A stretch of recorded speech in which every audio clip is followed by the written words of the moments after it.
Alright, so hey everyone. Today I want to take a look at City of Brass and its dead zones.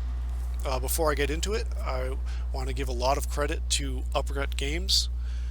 I had tested this game while it was being updated, and at the time I had noticed that the game used about a 12% axial dead zone and had some really funky diagonal acceleration.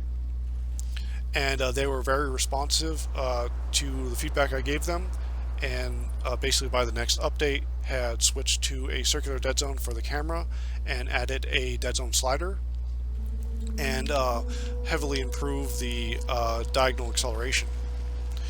There is one issue that wasn't addressed, and I wasn't able to convey it properly at the time, so unfortunately that still exists in the game, but I'll get to that in a little bit. So to start, I've set about a 10% dead zone to represent the default. I forget what it exactly is, but this is perfectly circular. And this does have full diagonal movement. It's not very noticeable around the vertical axis, but it is around the horizontal. So you can see that being easily applied here. The shaded region represents a jump in acceleration, and it seems like there's a bit of a delay when it starts and stops. So if I pull off this, you can see it took until then to stop.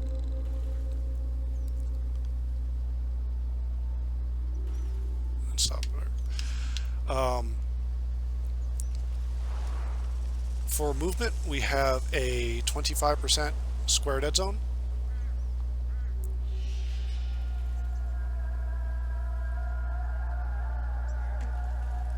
And because it's axial, this restricts diagonal movement around each axis, the size of this dead zone. So if you move the stick anywhere within 25% of each axis, in this case you're only going to be moving forward and perfectly forward and back, perfectly left, and perfectly right.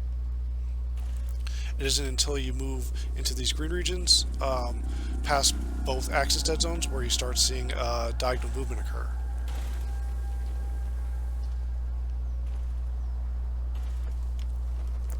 The shaded region represents the sprint threshold.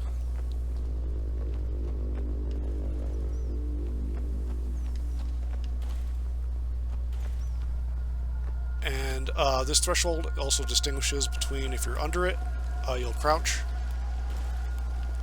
and if you're over it, you'll slide.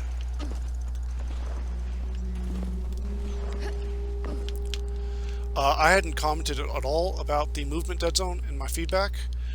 Movement doesn't matter as much, but it would have been preferable to see this change to a circular dead zone as well. The dead zone slider has a huge range. It goes from 0 all the way up to 100%.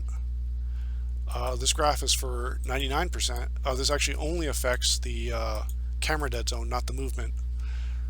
But at 100%, this actually completely breaks aiming. As you'll see, once you exit the dead zone, you just cap to the top and bottom of the screen, depending on what side of the vertical axis you're on.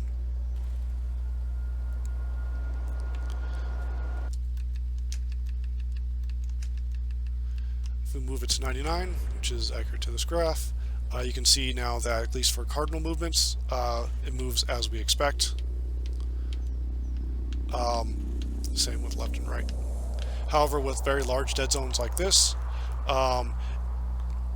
it seems like the diagonal acceleration becomes ridiculous. So as you can see, once we move diagonally, it's moving extremely fast. So if we move, perfectly horizontally, it's what we expect.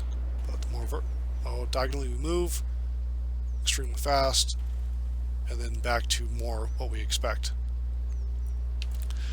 I don't know what causes that, but that doesn't seem to be present for lower dead zones, and for the most part, most players are going to probably be hovering around 0 to 30% or so, and I don't think I haven't been able to notice any extreme difference between the diagonal acceleration. But at 0%, you can see that any stick movement creates camera movement.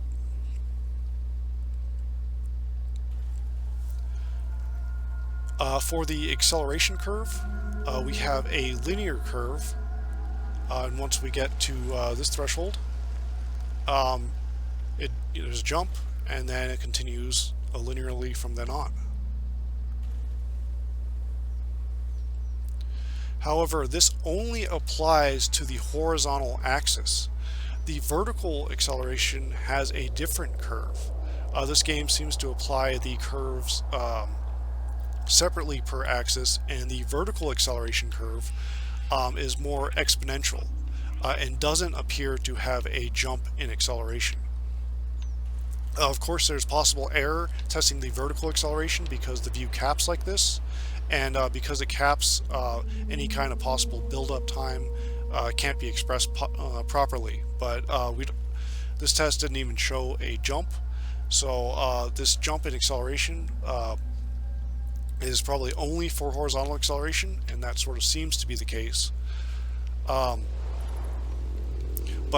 the vertical acceleration is some kind of exponential curve, and then seems to become a linear curve at the tail end of it. Based on the way these graphs look, it may seem like before the acceleration jump, the horizontal is slower, but they're actually the same sensitivity. The acceleration jump makes it move faster. These graphs are just relative to the total percentage. Showing a sensitivity comparison will make that a little more clear between the two. But distinguishing between or setting the curves up separately between each axis has a few negative effects. One, in this case, it makes generally a vertical acceleration much slower than horizontal, and also makes skews your diagonal movement horizontally. So if I make circular movements with the stick, you can see that what's being output is a very wide oval shape. And if I move at, say, 45 degrees, you can see that this looks almost perfectly horizontal. And the reason for that is your angle is just a combination of your horizontal and vertical movements, and if you output lower vertical movements, then your angle is going to be more horizontally biased.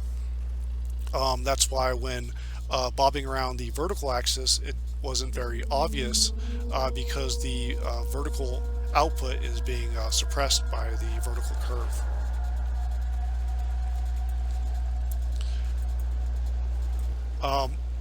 Since they're independent and this acceleration seems to be only applying to the horizontal axis, this seems to also skew diagonal movement horizontally. It's a little difficult to show here, but this probably isn't noticeable compared to the effects of the curve biasing movement horizontally. This, of course, makes precise aiming difficult because you have to overcorrect vertically to get the angles you want. So if I wanted to make a 45-degree angle, I'd have to move the stick more like this, very vertically biased, to be able to make those angles.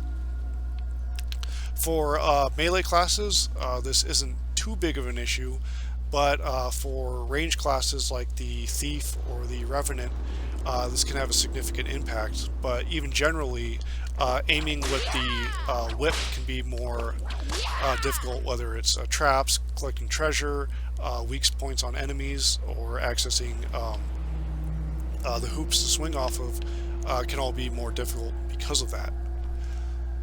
The simple solution for this would be making the vertical acceleration curve linear to match the horizontal. Even if you're setting up curves separately per axis, a linear curve actually doesn't have negative effects on that. So that would be a way to fix that. And to sort of demonstrate that, you can see now there's two nodes for the right stick. the darker node is the normal input, which I've been showing, and the output is the clear node, which is being output to the game to counter the game's vertical curve. So you can see here, if I counter the vertical curve and make circular movements, it's actually that's being much better applied. And if I move at 45-degree angles like I was, you can see that's much better expressed. This isn't countering it perfectly, but it's doing a reasonable job demonstrating that. And if we bob around the vertical axis, you can see that that's being conveyed better. So just switching that to the vertical curve to linear would have been the simple solution for that. Now, unfortunately, it is what it is. Support's long over for this game, but I still want to give credit to Uppercut Games, because even with this issue, it still is quite a bit better than it was originally. It would just have been nice to see this addressed too. But that about covers things, so thanks for watching, and everyone, have a great rest of your day.